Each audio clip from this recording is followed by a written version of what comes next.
सुप्रभातम सर्वेभ्यः छात्रेभ्यः। बच्चों देखिए, अभी आप घर में पढ़ रहे हैं, अच्छे से पढ़ रहे हैं, ऐसी मेरी कामना है। तो देखिए बच्चों, आज मैं आपको चित्र लेखन के बारे में बताऊंगी। चित्र लेखन का मतलब होता है चित्र पर आधारित जो हम लिखते हैं, जो हम सेंटेंस बनाते हैं, वाक्य बनाते हैं। तो देखिए बच्चों, उसमें ध्यान देने योग्य जो बातें हैं मैं वो बताती हूँ। पहला है, चित्र को सबसे पहले अच्छे से देखना और समझना चाहिए। बच्चों देखिए, किस चीज़ का चित्र है, हमें कैसे करना है, उसमें क्या क्या हमें दिख रहा है, ये सब देखकर समझ लेना चाहिए। फिर देखिए बच्चों, उसमें चित्र के में दी गई जो मंजूषा है उसका अर्थ भी पता होना चाहिए, शब्दों के अर्थ का आपको पता होना चाहिए। ठीक है। तो देखिए बच्चों, जो मंजूषा में दिए हुए शब्द हैं, आवश्यक नहीं है कि आप उन्हीं शब्दों को प्रयोग करो, आप अपने अनुसार भी शब्दों का प्रयोग कर सकते हैं। फिर देखिए, चित्र वर्णन करते समय लिंग, विभक्ति और वचन का ध्यान रखना चाहिए। कितने लोग हैं, कितनी चीज़ें हैं, उसी के अनुसार क्रिया या सब क्या कर रहे हैं, है ना, बैठे हैं, खड़े हैं, जिस तरह का भी कोई कुछ काम करता है उसको अच्छे से देखकर ही क्रिया का वर्ण लगाना चाहिए। फिर देखिए बच्चों, जो वाक्य होते हैं वो छोटे छोटे बनाने चाहिए, सरल होने चाहिए। जैसे देखो, मैं यहाँ पे दे रही हूँ उदाहरण के तौर पे, यहाँ लड़के हैं तो अत्र बालकाः सन्ति। ठीक है, अत्र बालकाः सन्ति। यहाँ लड़कियाँ भी हैं, अत्र बालिकाः अपि सन्ति, मतलब यहाँ लड़के हैं और यहाँ लड़कियाँ भी हैं। तो ये देखिए कितना सरल वाक्य बना हुआ है, छोटा वाक्य भी बना है, आपको इसमें फुल मार्क्स मिलेगा, है ना। और फिर देखिए बच्चों, इसके बाद देखिए, सबसे पहले वाक्य बनाते थे, जो हम सबसे फर्स्ट सेंटेंस बनाते हैं, फर्स्ट पहला वाक्य बनाते हैं, उसका भी एक बातें ध्यान रखनी चाहिए। हम जैसे लिखते हैं ना, यह इदम चित्रम शब्द का प्रयोग करते हैं, तो उस चित्र में इदम चित्रम अगर शब्द लिखते हैं तो हम षष्ठी विभक्ति का प्रयोग करते हैं, जिस चीज़ का चित्र होता है। तो इदम चित्रम विद्यालयस्ति, यह चित्र विद्यालय का है। और यदि बच्चों हम अस्मिन् चित्रे लिखते हैं तो अस्मिन् चित्र, इस चित्र में विद्यालय है ना। तो यहाँ अस्मिन् चित्रे के साथ प्रथमा विभक्ति का प्रयोग करते हैं, जिस चीज़ का चित्र होता है। और यदि बच्चों इस चित्र में यदि एतत् शब्द का प्रयोग करना हो तो इस प्रकार लिखते हैं, एतत् उद्यानम अस्ति, है ना। तो इस तरह से हो जाएगा। लेकिन अगर हम यह उद्यान का चित्र है लिखेंगे तो एतत् उद्यानस्य चित्रमस्ति लिखना पड़ेगा। लेकिन एतत् उद्यानम अस्ति एकदम सही है और शॉर्ट भी है। फिर देखिए बच्चों, अब जो उद्यानम शब्द है वो भी नपुंसकलिंग है, एतत् भी नपुंसकलिंग है।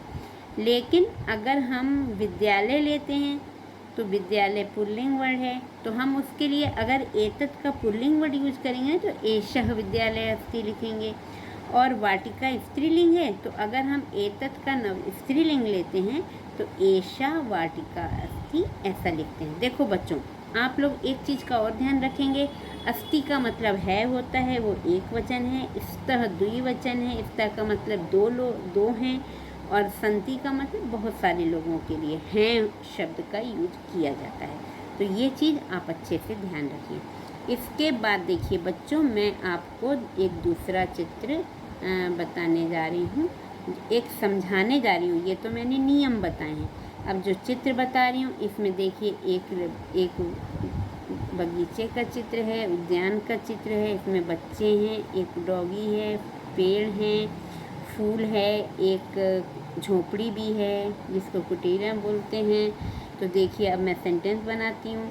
यहाँ पे मंजूषा भी दी है, आपको ज़रूरी नहीं है कि आप मंजूषा लिखो, मंजूषा पे ध्यान दो। अगर आपको समझ में आ रही है तो ठीक है, नहीं आ रही है तो भी आप, अगर मंजूषा में समझ नहीं आ रहा तो आप अपने हिसाब से सेंटेंस बना सकते हैं।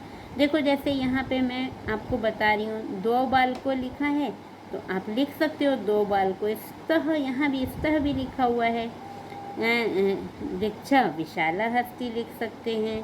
ठीक है, कुटीरा हस्ती लिख, सिंपल सेंटेंस जो ये बहुत सिंपल है, लेकिन आप लिख सकते हैं। लेकिन अब जो मैंने लिखे हैं मैं आपको समझाती हूँ। एतत् उद्यानम अस्ति, यह उद्यान है। देखो ये भी लिख सकते हो, या फिर अस्मिन् चित्रे उद्यानम अस्ति, ये भी लिख सकते हैं, इस चित्र में उद्यान है लिख सकते हैं। यह इदं चित्रम उद्यानस्य अस्ति, यह चित्र उद्यान का है, ये भी लिख सकते हैं। उद्याने बालाः सन्ति, उद्यान में बालक हैं, है ना। देखो 3 बालक हैं ना, तो बालाः सन्ति। अब हमें ये लिखने की ज़रूरत नहीं है कि त्रयः बालाः सन्ति, आप मत लिखो, वो गलत भी हो सकता है। आप चित्रे बालाः सन्ति, चित्रे बालकाः सन्ति लिख सकते हैं। फिर एकः बालकः शुनकं या कुक्कुरं पश्यति, एक बालक कुत्ते को देख रहा है ना। तो यहाँ पे चित्रे या उद्याने वृक्षाः सन्ति, चित्र या उद्यान में वृक्ष हैं, ठीक है। तो देखो उद्यान में वृक्ष हैं तो वृक्ष लिख सकते हैं। अत्र पुष्पाणि सन्ति, यहाँ बहुत सारे फूल हैं, देखिए फूल बने हुए हैं। एकम कुटीरम अस्ति, एक कुटीर है, एक झोपड़ी है, ऐसा बोल सकते हैं। तो देखिए बच्चों ये पहला चित्र पूरा हो जाता है। इसी प्रकार मैं आपको और चित्र वर्णन बता दूँगी, ठीक है। अब देखिए बच्चों यहाँ पर भी मैंने एक चित्र दिया है। यहाँ पर देखिए क्या है, इदम चित्रम बस स्थानकस्य अस्ति, यह जो चित्र है ये किसका है, बस स्टेशन जो बोलते हैं ना, ठीक है, उसका है। बस स्थानकस्य का मतलब बस स्टेशन।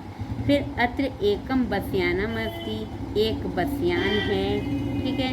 फिर अत्र अनेकानि वाहनानि आगच्छन्ति, यहाँ बहुत सारे वाहन आ रहे हैं, देखिए कारें हैं, है ना, ये सब हैं। और तो बहुत अनेकानि वाहनानि आगच्छन्ति, जनः वाहनस्य प्रतीक्षां कुर्वन्ति, जो लोग हैं देखिए कितने लोग हैं, और जो वाहन अपने वाहन की प्रतीक्षा कर रहे हैं, ठीक है। कार याने अपि स्था, यहाँ पे बहुत 2 कारें सामने दिख रही हैं, तो कार याने स्था, जैसे कार्यानम, कार्याने, कार्यानानि, तो कार्याने द्विवचन है, 2 दिख रही हैं, इसलिए मैंने लिखा कार्याने स्तः। अपि स्तः, अपि क्या है, अव्यय है, और इसका मतलब भी होता है, यानी कि अल्सो। महिला बस याने आरोहंती, जो महिला हैं वो बस यान में चढ़ रही हैं, आरोहंती का मतलब चढ़ रही हैं, देखिए चढ़ रही हैं ना।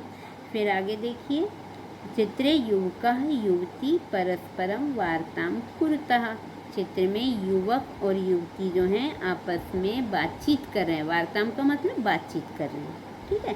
कुरुतः का मतलब कर रहे हैं। बस याने बस वाहका अपि अस्ति, बस यान में बस वाहक है मतलब ड्राइवर, ठीक है, ड्राइवर बैठा हुआ है। बस यानस्य वर्णः हरितः अस्ति, बस का रंग क्या है, हरा है, तो हरित वर्णः अस्ति या हरितः अस्ति लिख सकते हैं। एक कार्यानस्य वर्णः रक्तः अस्ति, एक जो कार्यान है यानी कि कार है उसका रंग लाल है।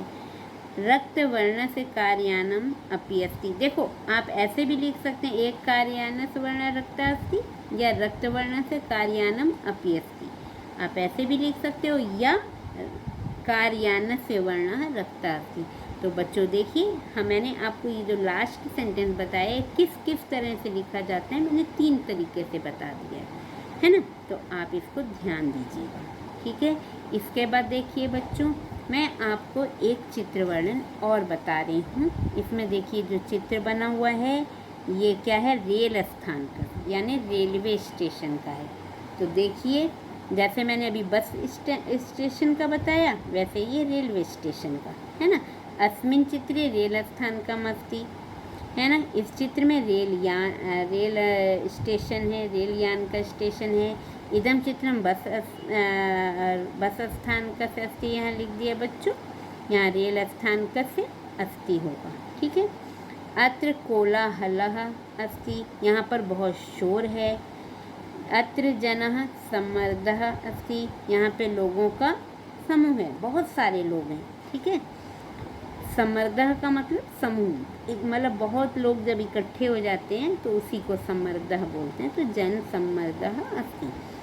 यात्रिणा रेलयाने आरोहन्ति, यात्री जो है रेलयान में चढ़ रहे हैं, देखिए चढ़ते हुए भी दिख रहे हैं। एका युवका समाचार पत्रम पठति, एक युवक जो है समाचार पत्र पढ़ रहा है, ठीक है, यहाँ पे दिख रहा है सामने। जना पुस्तकानि पठन्ति, लोग पुस्तक पढ़ रहे हैं।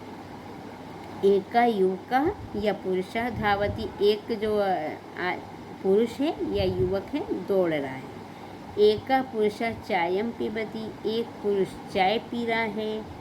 अत्र एकम क्रीडनकम आपणम अस्ति, यहाँ एक जो क्रीडनकम आपणम मतलब जो खिलौने की दुकान है, ठीक है। रेलयानम धूमम मुंचति, जो रेल यान है वो क्या करती है, धुआं छोड़ती है। मुंचति का मतलब छोड़ना। अत्र भारवाहका अपि अस्ति, यहाँ पर भारवाहक है। भारवाहक का मतलब जो कुली होते हैं उनको भारवाहक कहा जाता है। विक्रेता पुस्तकानि दर्शयन्ति, विक्रेता जो हैं पुस्तक दिखा रहे हैं। बालः क्रीडनकम पश्यति, जो बच्चा है खिलौने को, क्रीडनकम पश्यति खिलौना देख रहा है। बालः अपि प्रसन्नास्ति, बच्चा जो है प्रसन्न है। तो बच्चों देखिए, इस तरह से मैंने आपको ये चित्र वर्णन समझाए हैं। आशा है आपको समझ आ गई होगी, और आप इसको अगर नहीं समझ में आती है तो आप हमसे पूछ सकते हैं। धन्यवाद।